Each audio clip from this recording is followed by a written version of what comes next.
Attention! Check the message on screen now.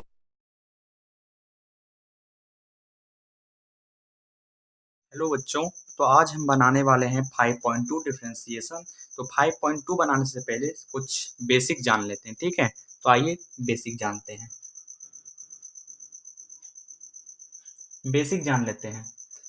अगर first of all अगर आपके पास कोई भी ट्रिग्नोमेट्रिक साइन हो, कॉस हो, टैन, कॉट, सेक, कॉसेक, कोई भी ट्रिग्नोमेट्रिक फंक्शन हो और अगर आपको उसका डी बाई डी एक्स निकालने के लिए कहा जाए तो आप फर्स्ट ऑफ ऑल क्या करेंगे।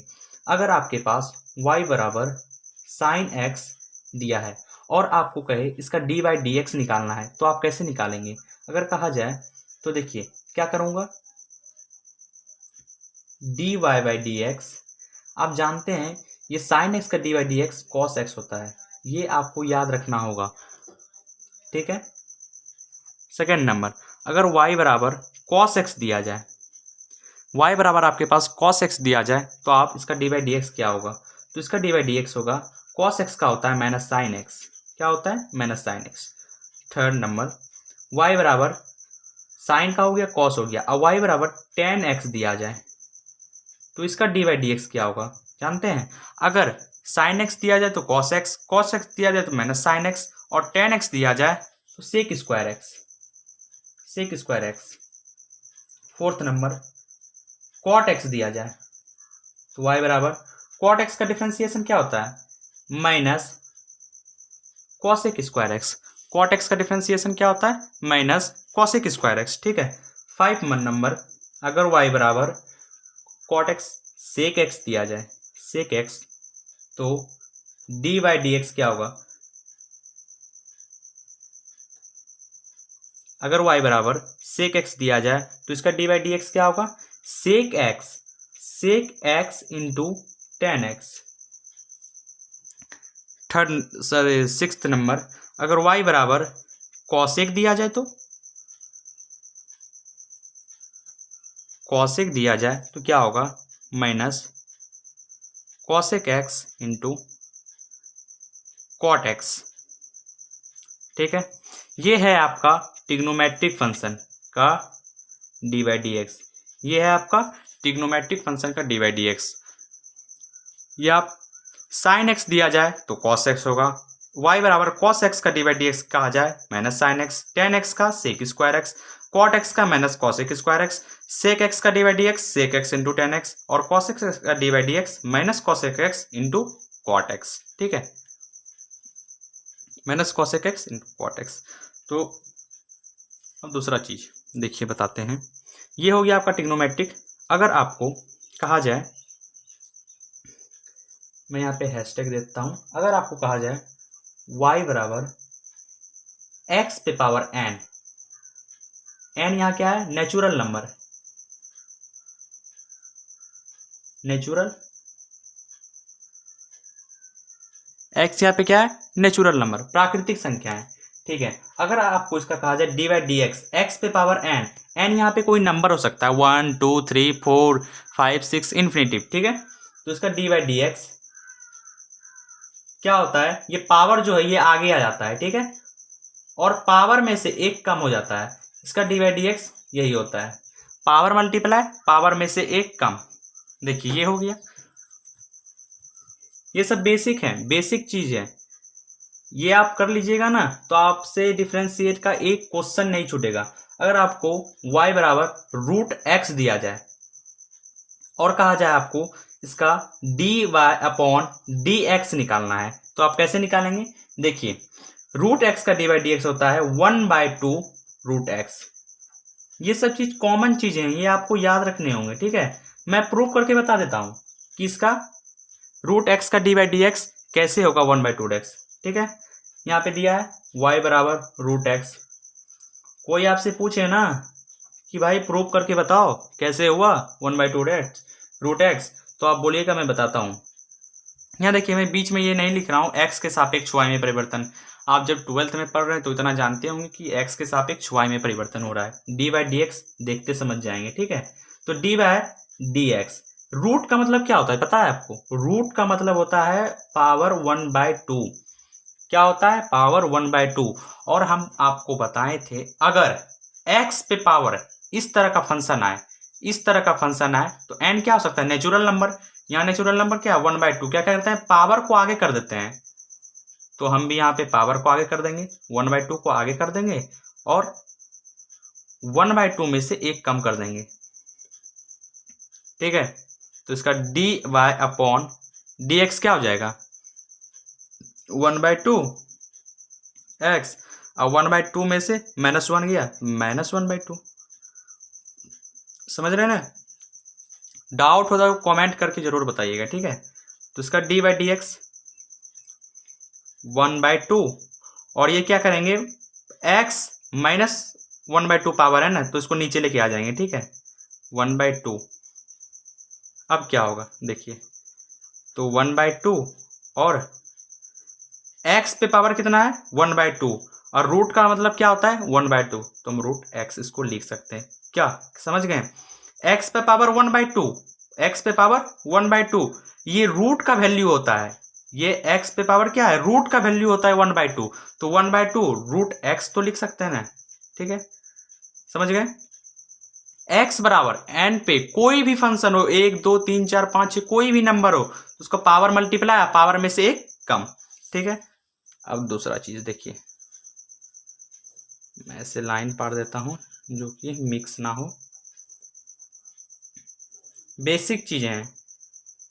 ठीक है, 5.2 5.3 5.4 ये सब चीज आने वाले हैं। ठीक है, अगर जो समझ में ना आए दोस्तों तो मुझे बताइएगा। ठीक है, मैं यहाँ पे हैशटैग डाल देता हूँ। अगर देखिए √x को तो मैंने प्रूव करने भी बता दिया। अगर आपके पास दोस्तों y बराबर कांस्टेंट पूछ दे, कांस्टेंट मीन्स इंग्लिश में लिख देता हूँ, कांस्टेंट मीन्स क्या होता है, नियत होता है।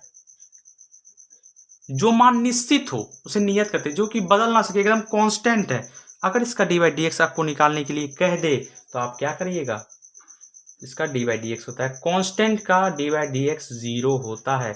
मैं प्रूव करके बता देता हूं आपको, कांस्टेंट का dy/dx हमेशा 0 होता है। याद रखना, याद रखना, मैं प्रूव कर देता हूं भाई। अब कैसे भाई 0 होगा, y बराबर k है यार, कैसे 0 कर दिए आप सर, मेरे को पता नहीं है। अच्छा बताता हूं मैं कैसे हुआ, y बराबर k है ना, k है ना, इसका भी dy/dx निकालना है। अब देखो यहाँ पे क्या करते थे, x के सापेक्ष y में परिवर्तन, x के सापेक्ष y में परिवर्तन करते थे, उसी तरह करेंगे तो dy/dx।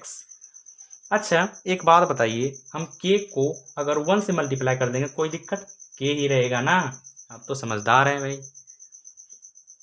तो dy/dx देखिए, एक चीज मैं बताता हूं, अगर साइड में रफली कर देता हूं, अगर कभी भी किसी पे भी पावर 0 हो, जैसे कि x पे पावर 0 हो तो 1 होता है, 2 पे पावर 0 हो तो 1, किसी पे भी पावर 0 हो तो समझ लीजिए 1 है। जैसे कि 1 है तो k इंटू हम x पे पावर 0 लिख सकते हैं। अरे भाई x पे पावर 0 है तो 1 है, क्या दिक्कत है, मैं तो जानता हूं भाई, ओहो होशियार है।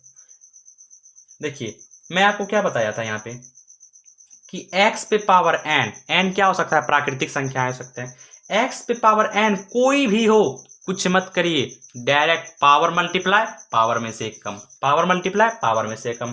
क्या करेंगे, 0 को आगे लाएंगे, 0 भाई ला दिया, x है इंटू x लिख देंगे, और भाई क्या करेंगे, एक कम करना, 0 में से एक कम, चलो भाई वो भी कर दिया। अब एक बात बताइए, तो इसका dy/dx क्या हो जाएगा, इसका dy/dx क्या हो जाएगा, ओ भाई सबसे मल्टीप्लाई हो रहा है 0 से, क्या होगा, 0 होगा इसका भाई, मैंने आपको प्रूव करके बता दिया, प्रूव्ड, ये हो गया सत्यापित। जो बच्चे हिंदी मीडियम वाले हैं आराम से पढ़िए, कोई भी दिक्कत हो बेफिक्र कमेंट करिए दोस्तों, एकदम बेफिक्र। अब मैंने आपको बता दिया के बारे में, अब सोचते होंगे और तो कुछ है भाई, हाँ और है। अगर आपके पास एक्सपोनेंशियल फंक्शन आ जाए, एक्सपोनेंशियल का हिंदी जानते हैं आप लोग, एक्सपोनेंशियल क्या होता है, बोलने भी नहीं आ रहा है मुझे, एक्सपोनेंशियल चर घातांकी फलन आ जाए तो क्या करेंगे, उसे कहते हैं इंग्लिश में एक्सपोनेंशियल फंक्शन। ठीक है, हैशटैग में देख के बता दो, यहाँ पे चलो बताता हूँ। ठीक है, इसको मैंने साइड कर लिया। यहाँ पे एक्सपोनेंशियल फंक्शन बताता हूँ। क्या बताता हूँ? Exponential function. अगर y बराबर e पे पावर x, e पे पावर कितना? x, तो इसी को कहते हैं एक्सपोनेंशियल। एक्सपोनेंशियल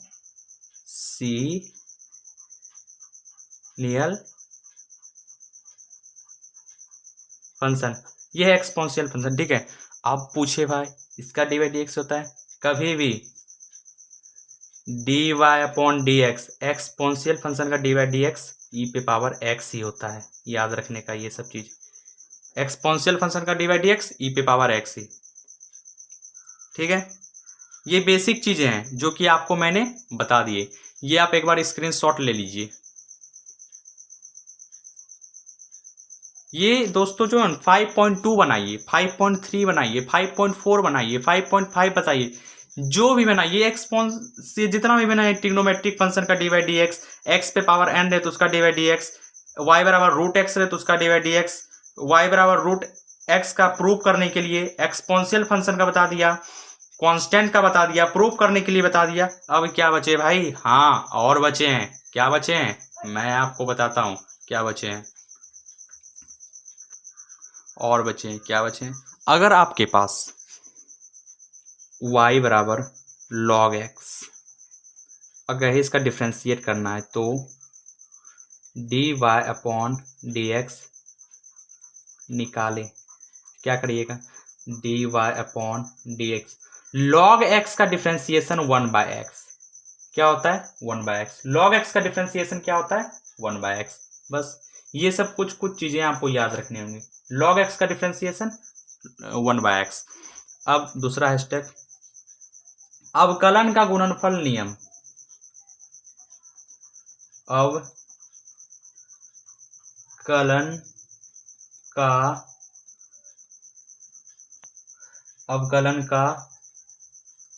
गुणनफल नियम। अब ये अवकलन का गुणनफल नियम क्या है भाई? अगर y बराबर एफ एक्स इंटू जी एक्स के फॉर्म में दिया रहे तो क्या करना है? y बराबर इतना दिया तो x के सापेक्ष y में परिवर्तन, x के सापेक्ष y में परिवर्तन, तो डी बाई डी एक्स निकाल दें। D y upon d x क्या होता है?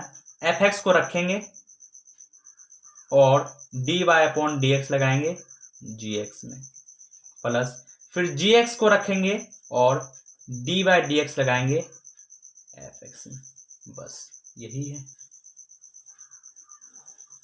अवकलन का गुणनफल नियम। अब बताता हूं, अवकलन का गुणनफल नियम आपने पढ़ लिया। अब अवकलन का भागफल नियम पढ़े। भागफल नियम। राइटिंग समझ में आ रहा है ना? राइटिंग समझ में आना चाहिए। अगर राइटिंग समझ में नहीं आ रहा है तो बोलने का। देखिए क्या, अगर अवकलन का भागफल नियम रहे तो करना क्या है भाई? अवकलन का भागफल नियम में देखिए, y बराबर एफ एक्स बाय जी एक्स के फॉर्म में दिया रहे तो x के सापेक्ष y में परिवर्तन कैसे करेंगे? dy upon d x. देखिए जी एक्स को रखेंगे, डी बाई डी एक्स किस में लगाएंगे? एफ एक्स में, माइनस एफ एक्स को रखेंगे और डी बाई डी एक्स किस में लगाएंगे? जी एक्स में, अपॉन जी एक्स का होल स्क्वायर, जी एक्स का होल स्क्वायर। तो ये बेसिक थी, ये बेसिक चीज़ें आप वीडियो देख लीजिएगा, ठीक है। और चैनल को सब्सक्राइब कर दीजिएगा। वीडियो अच्छा लगे तो लाइक भी कर दीजिएगा और बेल आइकन को दबा दीजिएगा। थैंक यू दोस्तों। मैं अगले वीडियो 5.2 लेके आता हूँ।